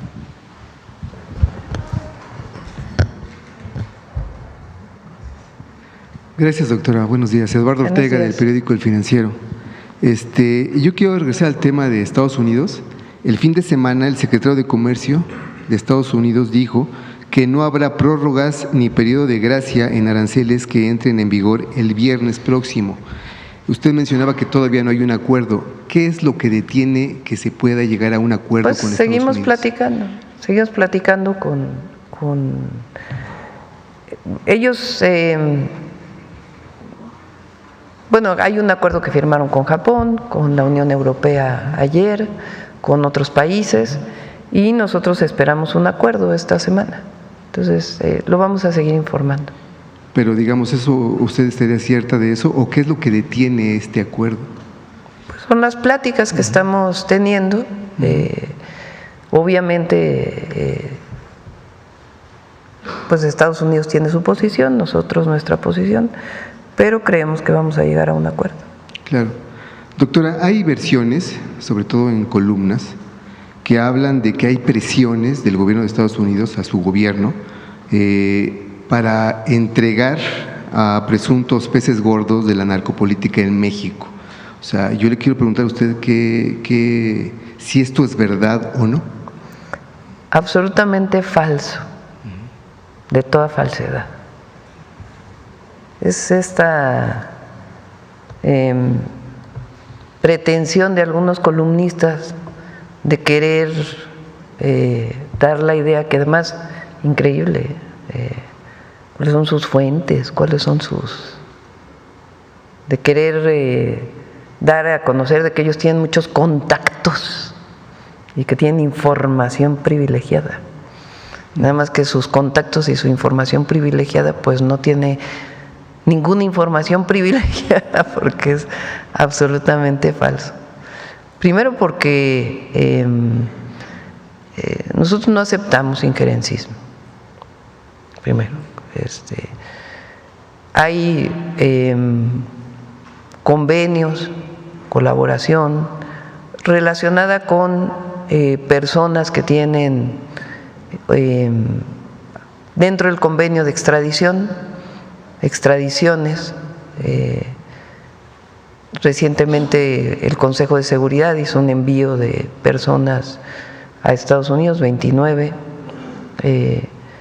delincuentes, en el marco pues en el marco jurídico existente y por seguridad en nuestro país se decidió en el Consejo de Seguridad hacerlo. Entonces, en ese marco hay colaboración y coordinación, pero es absolutamente falso que, bueno, ninguna llamada que he tenido con el presidente Trump, que han sido muchas, ni llamadas que ha tenido el secretario de Relaciones Exteriores con el Departamento de Estado, ni la colaboración que haya del Departamento de Justicia con la Fiscalía, se ha pedido la entrega de alguna persona en particular que tenga que ver con una relación política. Y por tanto, o con un político actual. Claro, este tema no ha contaminado lo comercial. No, de ninguna manera. Es decir, hay tres temas que trabajamos, hay muchos temas que trabajamos con el gobierno de Estados Unidos, pero en particular tres. Uno que es el tema de migración. A ellos, pues ellos tienen una política migratoria. México ha desarrollado distintas acciones con respecto a los derechos humanos para evitar la llegada de personas de otras nacionalidades a la frontera norte, repito, dentro del marco de movilidad y respeto a los derechos humanos de todas las personas. Pero nosotros también hemos estado pidiendo que se reconozca a los mexicanos en Estados Unidos, que trabajan en Estados Unidos, que se busquen los mecanismos para que mexicanos que no tienen documentos pero que trabajan de manera muy importante en los Estados Unidos para apoyar su economía puedan tener oportunidades de desarrollo y desempleo. Es parte de las pláticas que tenemos. En el caso, y también hablamos pues de el trato a nuestros migrantes, todo eso se ve en estas mesas. Segundo, el tema de seguridad, que ahí participan muchas instituciones, desde la Defensa Nacional y la Marina, la Secretaría de Seguridad y Protección Ciudadana, Relaciones Exteriores, Gobernación, en las pláticas, en los diálogos que tienen que ver con un acuerdo en materia de seguridad, y por otro lado, en la materia comercial. Y en la materia comercial participa también Relaciones Exteriores, Secretaría de Hacienda y Secretaría de Economía, que ha estado coordinando todos estos trabajos. Claro. En otro tema, doctora, el fin de semana también se difundieron imágenes de Andrés. Bueno, sobre este tema, porque fíjense todo lo que dijeron de las listas de personas que tenían, y luego la propia Embajada de Estados Unidos dijo que era una falacia, que era una mentira. Entonces, parte de esta campañita que les gusta a algunos comentócratas. Sí, le comentaba de que el fin de semana se dieron a conocer imágenes de Andrés Manuel López Beltrán, secretario de organización de Morena, que vacaciona en Tokio, Japón. Quiero preguntarle si esto es congruente con el movimiento de la Cuarta Transformación. Como lo he dicho siempre, y lo voy a seguir diciendo, el poder se ejerce con humildad. Con humildad. Esa es mi posición y siempre va a ser, siempre. Gente tiene derecho a visitar uno u otro país, pero nosotros tenemos una responsabilidad política y una responsabilidad que tiene que ver con el movimiento al que representamos y los principios que representamos. Nosotros, mucho de nuestro pensamiento tiene que ver con el pensamiento juarista, que es que no puede haber gobierno rico con pueblo pobre. Entonces, todos tenemos que, en el momento que estamos desempeñando un cargo público, comportarnos adecuadamente. Claro. Siempre el poder debe ejercerse con humildad, siempre. Esa es mi posición y siempre va a ser. Y a cada quien, pues, tiene que ser reconocido por su historia, por su comportamiento, siempre. Claro. Por otro lado, doctora, también hay voces que piden la salida de Adán Augusto López de la coordinación del grupo parlamentario de Morena en el Senado. ¿Usted estaría de acuerdo con esto? Pero es muy importante esto, qué bueno que lo tocas, porque sigue el tema, ¿no? El que fue el secretario de Seguridad en Tabasco tiene una orden de aprehensión por la Fiscalía del Estado de Tabasco y nosotros estamos colaborando en lo que se necesite para su detención. Como bien se informó el martes de la semana pasada, la investigación inicia a finales del 24 y a inicios de este año viene la carpeta de investigación y la orden de aprehensión. La investigación debe seguir. Recientemente se detuvo a una persona que trabajaba también en la Secretaría de Seguridad del Estado de Tabasco, ya con una orden de aprehensión de la Fiscalía General de la República. Y las investigaciones deben seguir, pero con base en investigaciones, con base en pruebas, no con base en o en linchamientos mediáticos. Entonces, la UIF la semana pasada congeló cuentas de empresas vinculadas con esta persona. Entonces, nosotros tenemos una responsabilidad, pero es responsabilidad en todos sentidos. Es decir, tienen que seguir las investigaciones y no se puede acusar a nadie hasta que no se demuestre lo contrario. Claro. Y finalmente, doctora, hay también versiones de que su gobierno… Porque es importante, sí, porque ahora toda la derecha, ¿no? Está con este tema. O sea, ¿quién detiene o quién abre la investigación y la orden de aprehensión contra este personaje? Nosotros. Me refiero al momento en que estamos viviendo en el gobierno. Porque quieren ponerlo como si fuera García Luna. No, a García Luna lo premiaban y lo premiaban y lo premiaron hasta el último minuto. Bueno, quizás cuando dicen eso, doctora, es porque se critica mucho que era obvio que Calderón sabía de García Luna, como también puede ser obvio que Adán Augusto supiera. Por eso tienen que seguir secretario. Las investigaciones. Y él ya dijo, que me pregunten lo que yo sepa, lo voy a decir. Pero es muy distinto al que sigue premiando a García Luna y el que sigue hablando bien de García Luna. No, porque yo no los he oído a ellos hablar nada sobre García Luna, no dicen nada. Al revés. No, dijo Calderón hace poco que no se arrepiente de nada. Lo dijo, ¿no? Sí. Entonces es distinto. Y aquí siguen las investigaciones. Entonces y no se puede responsabilizar a alguien hasta que no se demuestre lo contrario. ¿Pero usted considera que el liderazgo de Adán Augusto es sólido en el Senado? Sí, pues ahí están los senadores. Sí. Entonces, no hay ninguna investigación, lo he dicho, claro, contra el senador. Y él, en el momento que, si alguien le quiere preguntar, pues por supuesto que él lo va a decir. Ya lo dijo públicamente.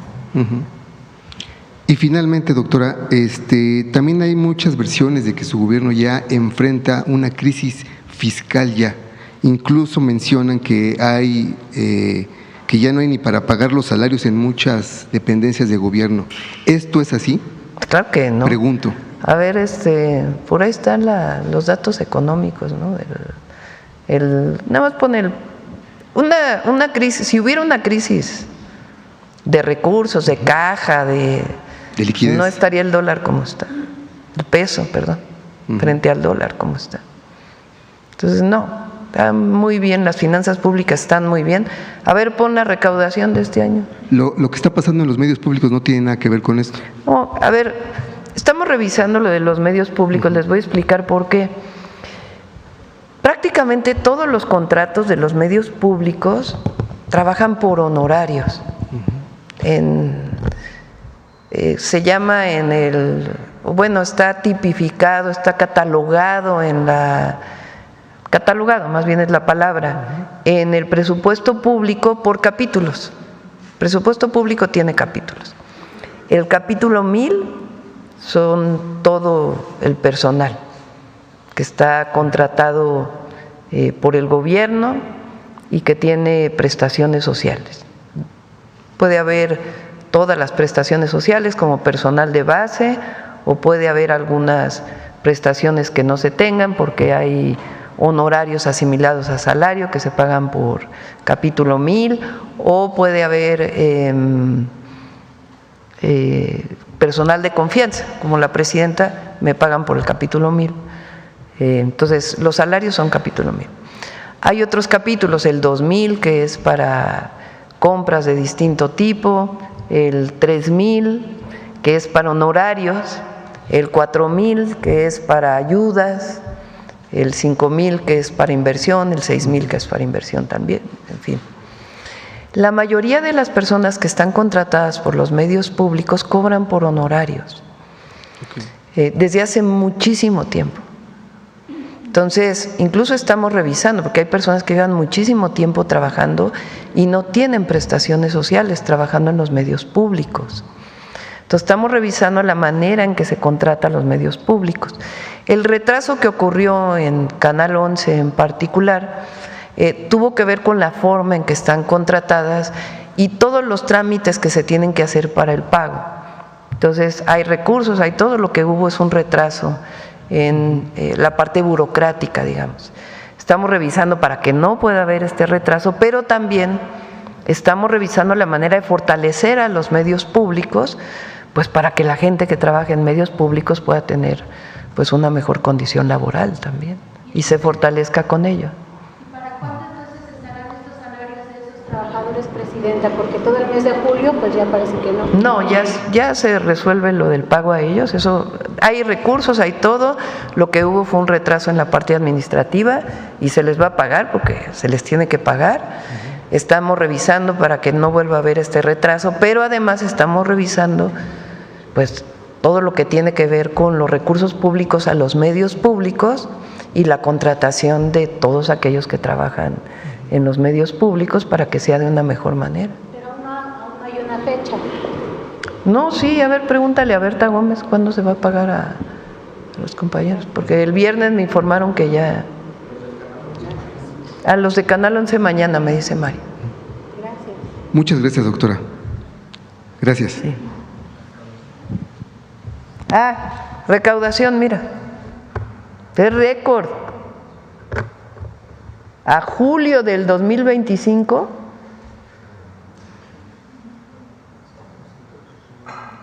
el 24 iba en 221,000.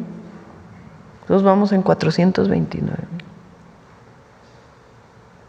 Y de eso, aduanas son como 150,000 millones adicionales de recaudación.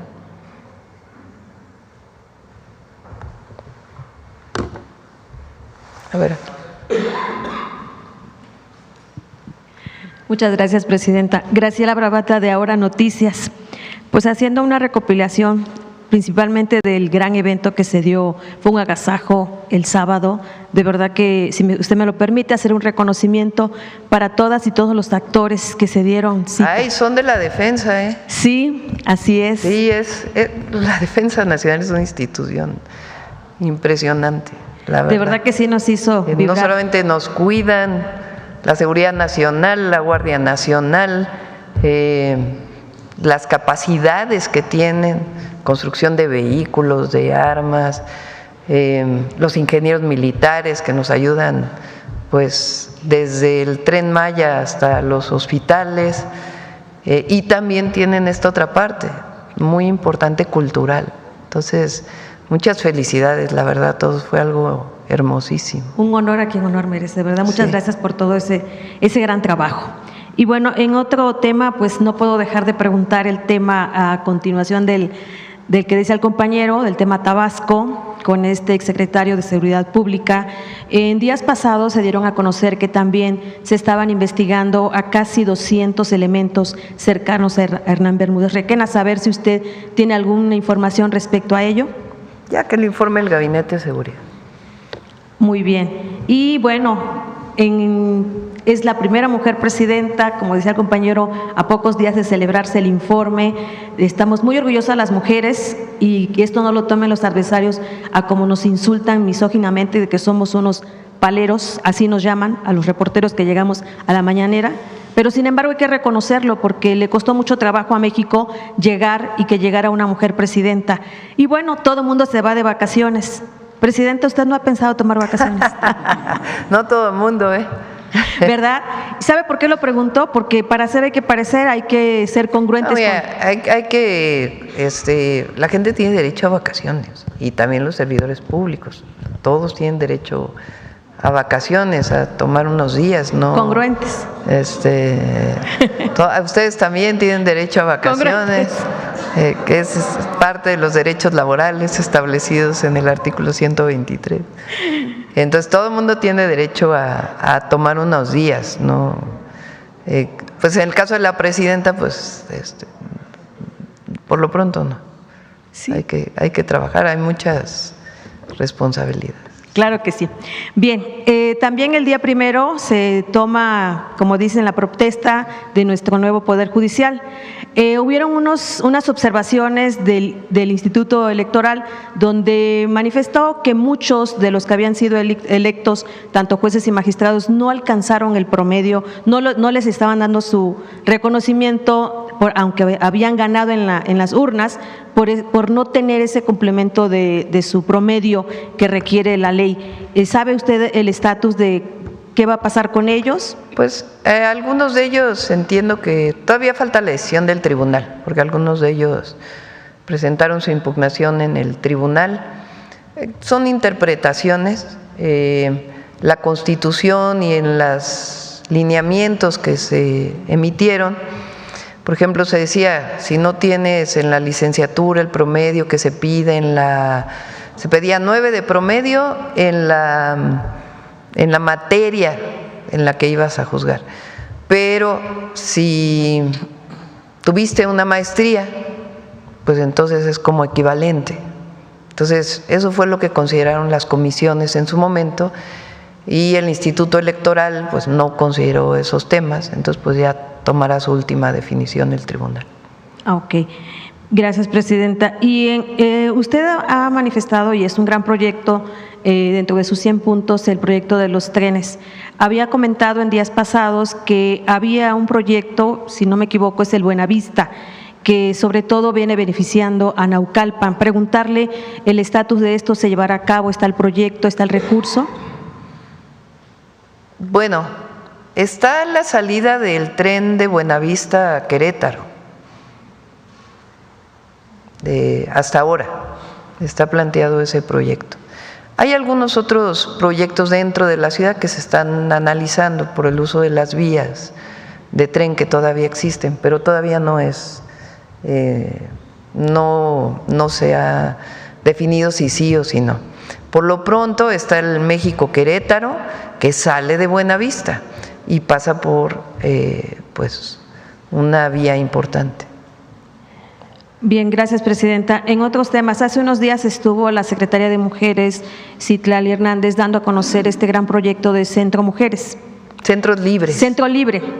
En el centro, en Villahermosa, Tabasco, que preside la licenciada Yolanda Osuna Huerta, hizo un proyecto Centro Mujeres, precisamente, que trae muy, pero muy buenos proyectos, y sobre todo porque trae inclusión. La pregunta es, presidenta, ¿habría alguna posibilidad de crear armonía con este tipo de proyectos que son tan atinados e incluirlos a este proyecto que trae la Secretaría de Mujeres? Centros Libres es un centro libre por lo menos por cada municipio del país.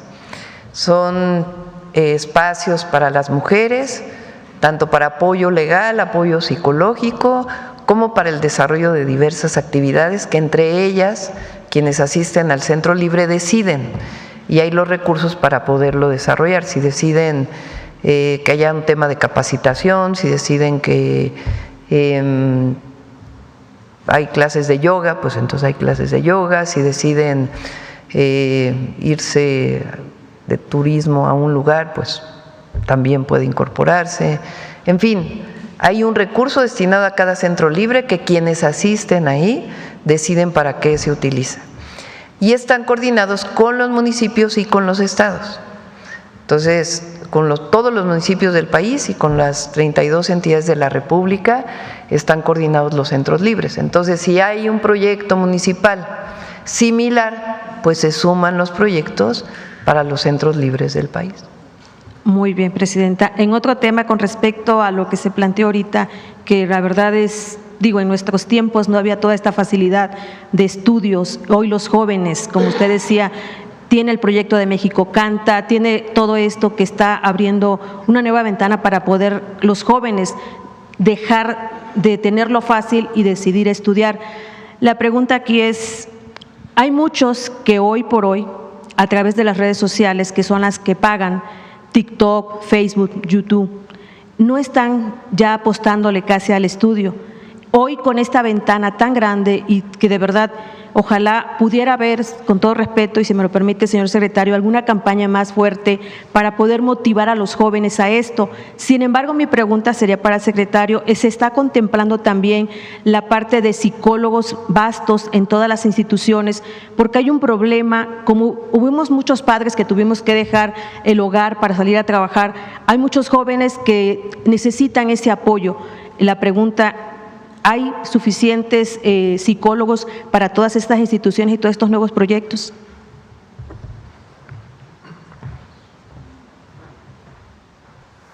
La parte que se mencionó en la currícula, en la nueva currícula del marco curricular común, la parte socioemocional tiene que ver mucho con eso. Es arte, es música, es deporte, que todo ello contribuye a la salud mental de las y los jóvenes. Por eso el objetivo es que ellos quieran ir a la escuela, quieran estar en la escuela, que se emocionen estando en la escuela, y eso les va a ayudar en el resto de su vida. Por eso hablamos de formación para la vida, que le dé esas habilidades socioemocionales que les permita lidiar con situaciones difíciles. No podemos apostar a que vamos a llegar a llenar de psicólogos las escuelas, porque eso no sería posible. Y el enfoque que tenemos nosotros es la parte socioemocional debe dar esta fortaleza en común, la educación en valores, la fraternidad, el respeto, la integración, la no violencia, la cultura de paz. Eso es lo que queremos que aprendan en las escuelas. Gracias. Ya que está ahí, secretario. También participamos activamente en las jornadas para la paz que encabeza la Secretaría de Gobernación, y también participamos en los tequios que organizó el Instituto Mexicano para la Juventud. Más de casi 1 millón de participantes tuvimos, donde todas las escuelas participan y hacen esa actividad. También tuvimos 2 jornadas para la paz en todo media superior, una en febrero, marzo, y la otra ahora en junio, donde las escuelas el viernes y el sábado se dedican a hacer obras de teatro, conciertos, torneos deportivos, todos haciendo conciencia de la convivencia, de la cultura de la paz, y también en torno a la campaña que lanzó la presidenta de combate a las adicciones. Eso es lo que estamos haciendo. Secretario, y en este mes empezaron las inscripciones a las nuevas universidades que también existen. ¿Ya tendrán hasta ahorita alguna estadística de si los ciudadanos están respondiendo para inscribirse a estas nuevas universidades?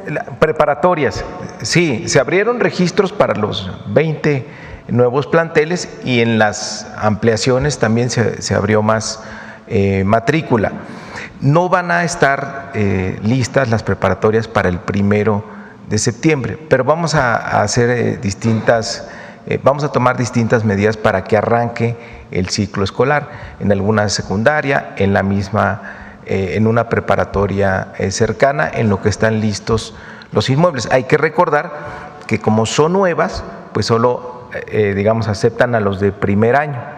Entonces no tenemos tanta presión en el número de los jóvenes, algo que podemos lidiar con ello, y una vez que estén terminados los edificios que están organizados también en la construcción para poder tener unas aulas y que puedan ser ocupadas y que ya sigan el ciclo escolar.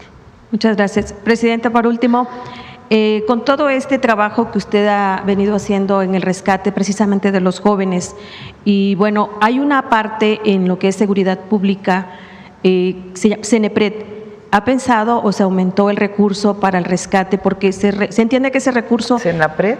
En seguridad pública hay un área que se dedica al rescate en las zonas más populares donde hay más que jóvenes que deciden estar. Es justamente el programa de atención a las causas que informa aquí Rosa Isela, y participa Secretaría de Gobernación y la Subsecretaría de Prevención del Delito de la Secretaría de Seguridad y Protección Ciudadana, y lo vamos a fortalecer, como lo mencioné la semana pasada, vamos a fortalecer. El objetivo es que los jóvenes, durante años esta mención de los jóvenes de que ni estudian ni trabajan, además de que representó pues todo el periodo neoliberal que no atendió a los jóvenes, también era una idea de que era responsabilidad del joven si no estudiaba o no trabajaba, y daba la idea de que el Estado no tenía que hacer nada porque era la responsabilidad del joven. Nosotros pensamos todo lo contrario.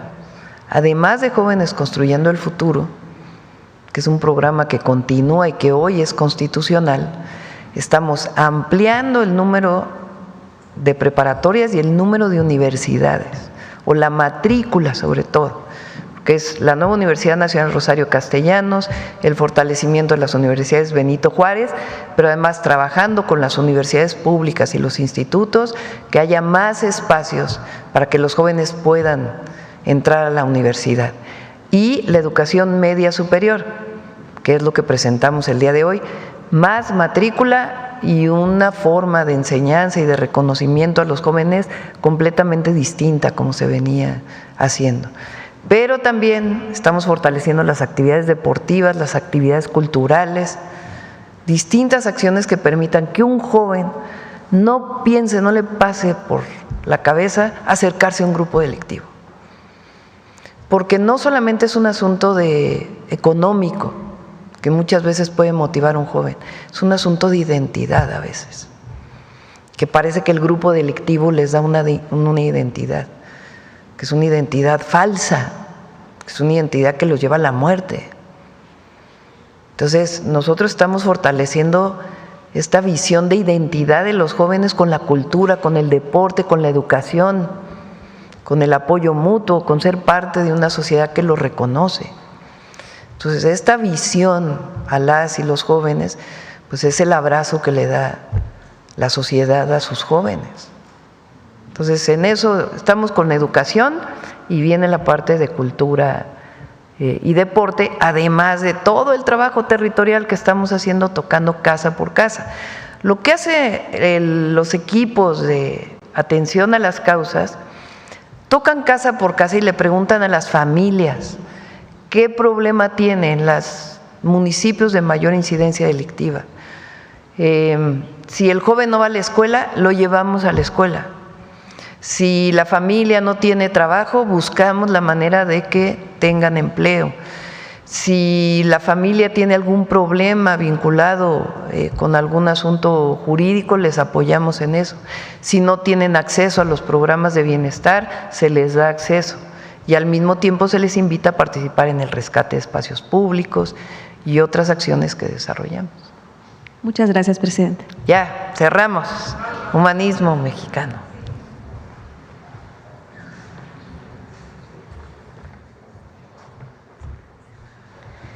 Buenos días, con su permiso, presidenta. El águila representando al sol y el tunal que crece sobre un islote a la tierra. Así inició la historia de México Tenochtitlan, cuya imagen fundacional hoy es símbolo de nuestro escudo.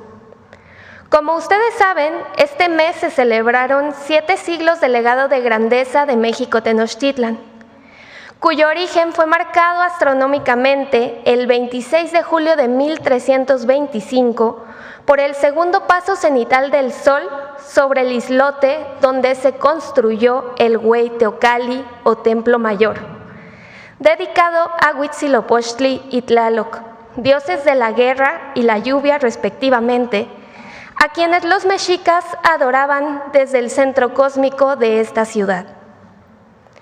Así como hoy los vestigios del antiguo Hueyteocalli resisten en el corazón de nuestro país, de la misma forma resiste el legado de grandeza de México Tenochtitlan, como uno de los orígenes de nuestra riqueza cultural e histórica y base del humanismo mexicano.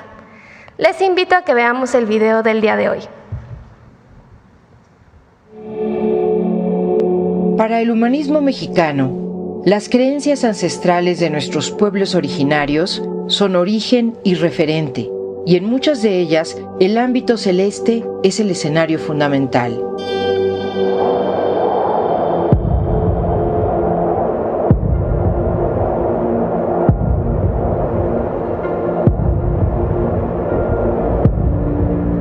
En la penumbra de un eclipse, el sol cede su reino a la oscuridad. Para los mexicas, cada astro guardaba un poder sagrado que podía transformar el mundo y forjar un nuevo destino. En la tradición náhuatl, el sol y la luna no eran simples cuerpos celestes. Como explica Alfredo López Austin, El hombre náhuatl concebía a sus dioses como fuerzas actuantes en su vida diaria, donde cada manifestación natural era parte de un orden cósmico frágil y renovable. El sol era el guerrero eterno, la luna, el poder desplazado que anhelaba su lugar. El eclipse era la mayor manifestación de esa lucha en el cielo. Cuando la sombra cubría al sol, el orden cósmico temblaba. Las ceremonias buscaban sostener al astro rey, evitando su desaparición. Los mexicas partieron de Aztlán, su lugar mítico, para cumplir la profecía de Huitzilopochtli. Encontrarían su hogar donde un águila posara sus garras sobre un nopal. Enfrentaron hambre, batallas y rechazo, pero sus convicciones les impulsaron a continuar. Cada paso de los mexicas era un nuevo amanecer, cada adversidad un eclipse. El nopal se convirtió en su símbolo. Sus espinas evocaban el sacrificio, su fruto rojo, la vida que brotaba de los corazones. Cuando el águila se posó sobre este símbolo de resistencia, se selló el pacto entre la fuerza celestial y la tierra que nutre. Bajo esta concepción, Tenochtitlan emergió como una promesa de equilibrio entre lo divino y lo terrenal. En 1325, los mexicas fundaron Tenochtitlan, la ciudad del sol en el lago. El templo mayor simbolizaba el ciclo eterno en el que el sol, representado por el águila real, renace cada día mientras el nopal, símbolo de la tierra y la fertilidad, lo nutre y renueva. Es la alegoría del pueblo mexica, el pueblo del sol.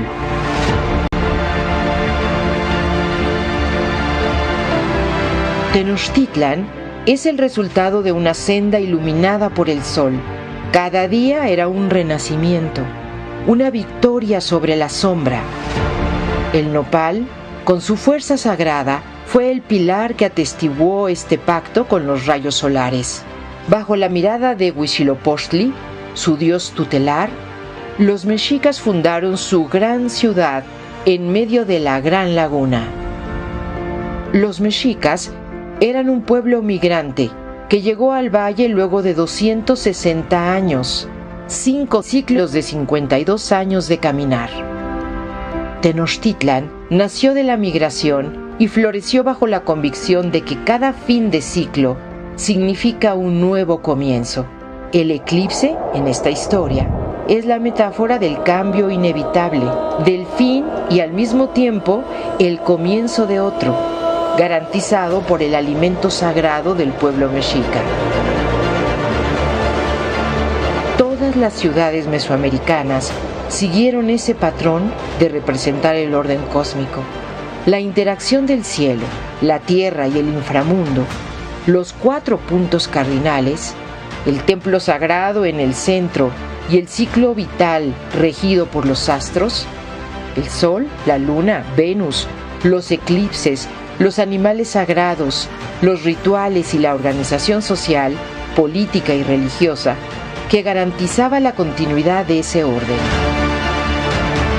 Muchos rasgos de esta cosmovisión milenaria son parte de la forma en que nuestros pueblos originarios se siguen relacionando con la naturaleza y la representan en su arte y sus tradiciones que nutren al humanismo mexicano. Muchas gracias. Gracias. Hasta mañana.